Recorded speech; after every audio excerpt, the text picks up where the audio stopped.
Hello दोस्तों, student friend channel पर आप सभी का बहुत बहुत स्वागत है। सभी को राधे राधे, प्रणाम। उम्मीद है आप सब बहुत अच्छे होंगे और आपकी पढ़ाई भी बहुत अच्छी चल रही होगी। तो दोस्तों, हम शब्द भेद पढ़ रहे थे। आज मैं आपके लिए लेके आई हूँ रचना या बनावट के आधार पर शब्द भेद। तो चलिए वीडियो को स्टार्ट करते हैं और हम आज इसे अच्छे से पढ़ेंगे। तो रचना या बनावट के आधार पर शब्द भेद जो है वो 3 टाइप के होते हैं: रूढ़ शब्द, यौगिक शब्द और योग रूढ़ शब्द। तो अब रूढ़ शब्द किसे कहते हैं? जिन शब्दों के सार्थक खंड ना हो सके और जो अन्य शब्दों के मेल से ना बने हो उन्हें ही रूढ़ शब्द कहते हैं। जिन शब्दों के सार्थक खंड ना हो सके यानी ऐसे शब्द जिनका सार्थक खंड ना निकलता हो और जो अन्य शब्दों के मेल से नहीं बने होते उन्हें ही रूढ़ शब्द कहते हैं।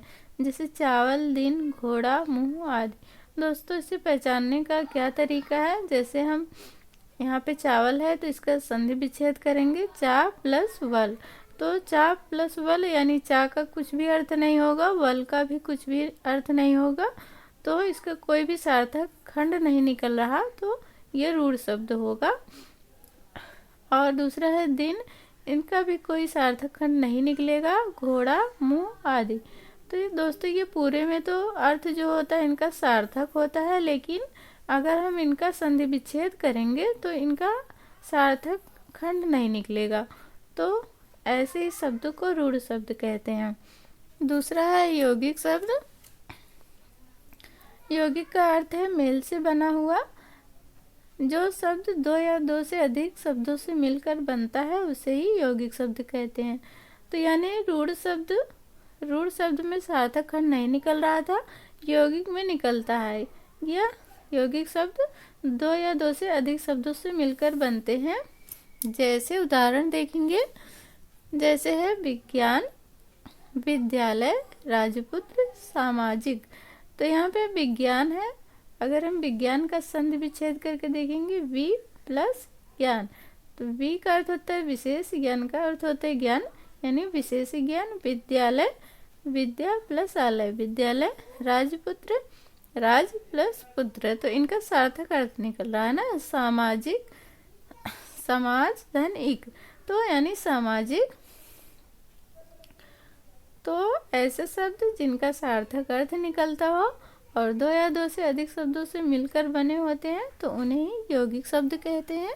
और रूढ़ शब्द में सार्थक खंड नहीं कर सकते, उन्हें रूढ़ शब्द कहते हैं। यौगिक में सार्थक अर्थ निकलता है और 2 या 2 से अधिक शब्दों से मिलकर बने होते हैं, उन्हें ही यौगिक शब्द कहते हैं। और तीसरा है योग रूढ़। योग रूढ़ देखेंगे, वह शब्द जो यौगिक तो होते हैं परंतु जिनका अर्थ रूढ़ यानी विशेष अर्थ हो जाता है। ये शब्द किसी विशेष अर्थ को प्रकट करते हैं, यानी योग रूढ़। इसमें योग है और रूढ़ है। रूढ़ का अर्थ होता है विशेष, यानी जो विशेष अर्थ देते हो, और वैसे शब्द जो यौगिक तो होते हैं, यौगिक हमने देखा ऊपर, तो ऐसे शब्द जो यौगिक तो होते हैं परंतु विशेष अर्थ देने वाले होते हैं, उन्हें ही योग रूढ़ कहते हैं। जैसे पीताम्बर, जलज, दशानन, नीलकंठ, गिरधारी, दशरथ। तो दोस्तों, यहाँ पे पीताम्बर है यानी जो पीला वस्त्र धारण करते हैं, यानी भगवान श्री कृष्ण, तो ये उन्हें ही पीताम्बर कहते हैं। और जलज का अर्थ होता है कमल, और दशानन यानी रावण, नीलकंठ यानी भगवान शिव, गिरधारी यानी भगवान श्री कृष्ण, दशरथ यानी दशरथ। तो इनका विशेष अर्थ निकल रहा है, तो ऐसे शब्दों को योग रूढ़ शब्द कहेंगे। तो दोस्तों, हमने देखा आज जो है रचना या बनावट के आधार पर शब्द भेद, जिनमें रूढ़ और यौगिक और योग रूढ़ देखा। रूढ़ शब्द क्या होते हैं, मैं आपको फिर से दोबारा रिकॉल कर देती हूँ। रूढ़ शब्द क्या होते हैं?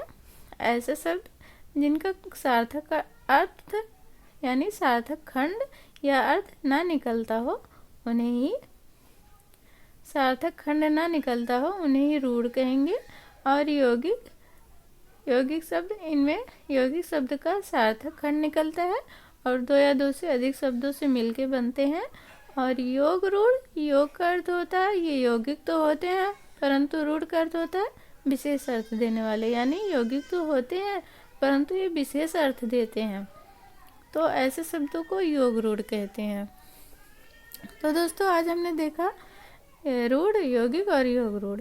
तो दोस्तों अगर वीडियो कम समझ में आए तो वीडियो फिर से वॉच कर लीजिएगा और आपको अच्छे से समझ में आ जाएगा। तो अगर वीडियो पसंद आए तो लाइक, सब्सक्राइब और कमेंट ज़रूर कीजिएगा और कमेंट में मुझे बताइएगा कि आपको वीडियो कैसी लगी और आपको समझ में आ रहा है कि नहीं आ रहा है।